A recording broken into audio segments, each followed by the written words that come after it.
Welcome to the Lane Compound. I'm Nick, and today we're going to do an honest review on the Polaris Sportsman 850 SP. There's a few things I like, and there's a few things I don't. So we'll get into that. Cold start.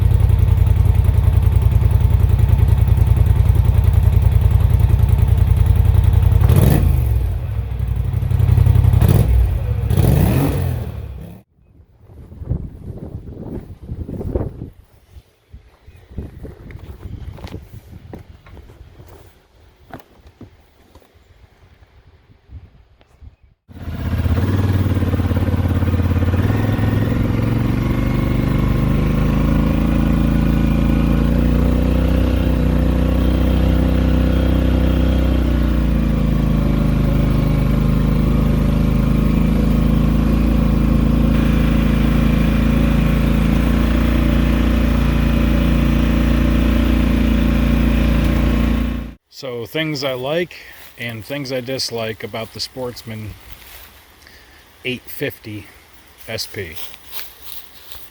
I'd say probably the first thing that I like about it is the power. I like the top headlight when you flip on high beams.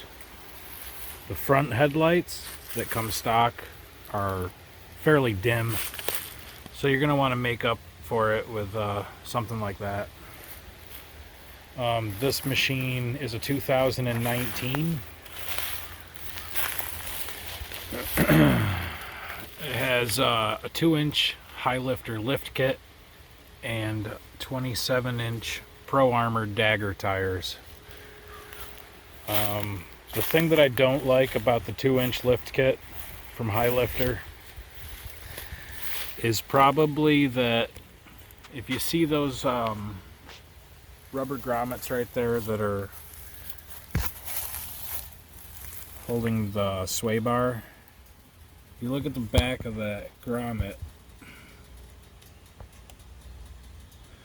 it seems like the lift kit ruins these grommets. That's the second set that's been on it. The first set I noticed were squashed and ruined, and so I got new ones installed professionally at a shop, and I don't ride it a whole lot, but it's probably had, a little bit of use over the past year, and I did have those replaced a year ago.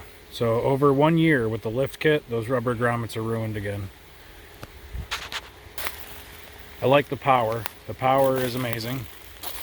78 horsepower in this model.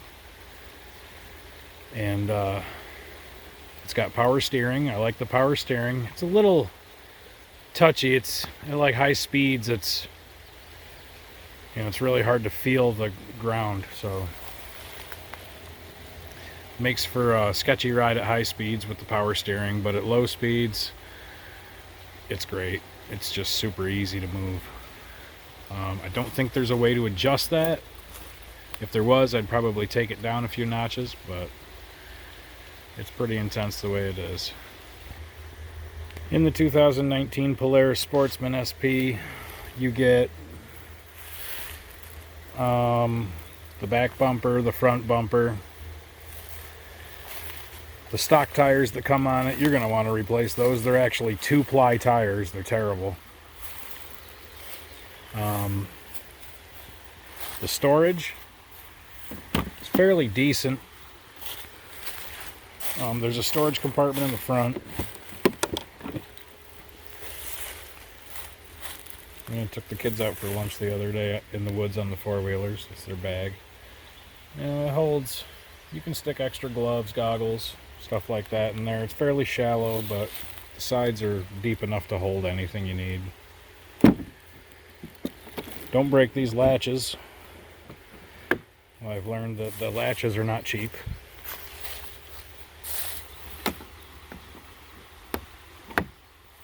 In the rear, you have another storage compartment.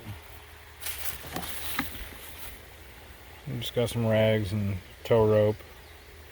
That one's where you're going to fit most of your accessories. The seals on the compartments, I wouldn't say they're waterproof. Definitely not. If you do put a lift kit on, it's going to ride a lot stiffer. So the shocks pretty much are on the second to last notch of the most softest. So there's only one more notch of making it softer, and that is the lowest setting. I'm one up from that.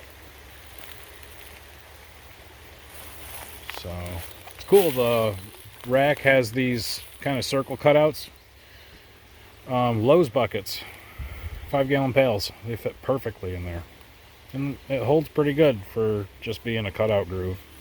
Not bad.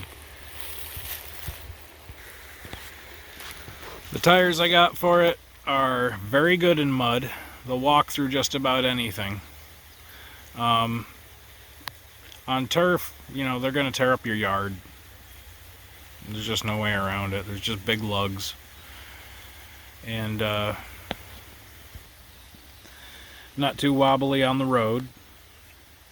When you first start out like 0 to 3 miles per hour and you're on hard ground, you're going to feel those lugs kind of rocking you back and forth. But you get up to speed around 8-10 miles an hour and everything smooths right out. This machine also has a winch on it. I think it's a 2,500 pound winch with a nylon cable, which I prefer over the steel cables. I hear a lot of people complain about the sway bar on the Polaris. So I have an idea that might take away your sway bar problems, as far as rubbing on the springs, as far as going so far to ruin those rubber grommets that attach to it. Let me know what you've used, or if you have tried anything, or if there is a factory fix for the problem. I'd like to know, so let me know. So if you're having problems with your sway bar on your Polaris 850 Sportsman SP, then there is a remedy. You can put sway bar stoppers so that it doesn't go too far to where it hits your spring. You can see how close that is to the spring. That's where I'm going to put the stopper, and I'm going to put them on the inside of the bars here. So I'm going to start with this side. That's as far as I want to go that way. So this side, I'm going to put the stopper right back in here, right snug against where it stops, so that the sway bar will never hit my springs. And I see a lot of people use hose clamps and a lot of people use other stuff, but I went to the plumbing section. That was originally one piece. I cut it in half. That way you have the rubber underneath it. I'm going to slit this down through here, open it up, put the hose clamp around it, and then have a more than function. And that way if the sway bar does butt up against this part, it'll bump up against rubber. It won't bump up against something that'll chop it up.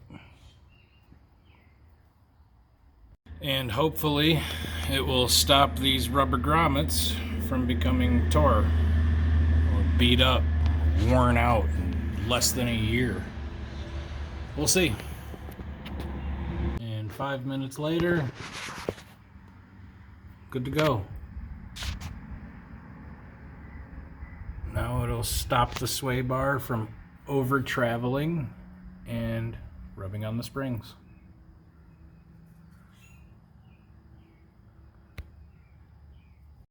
For anybody wondering what I used one of these 3/4 inch drain pipe connector, and what I did is I slid it down the middle, so I had 2 separate pieces with 2 separate hose clamps, and then I took it the long ways and slid it down the middle so that I could slip each rubber sleeve over the sway bar and tighten the hose clamp on top of that. So I didn't have to take anything off and slip anything over any tubing.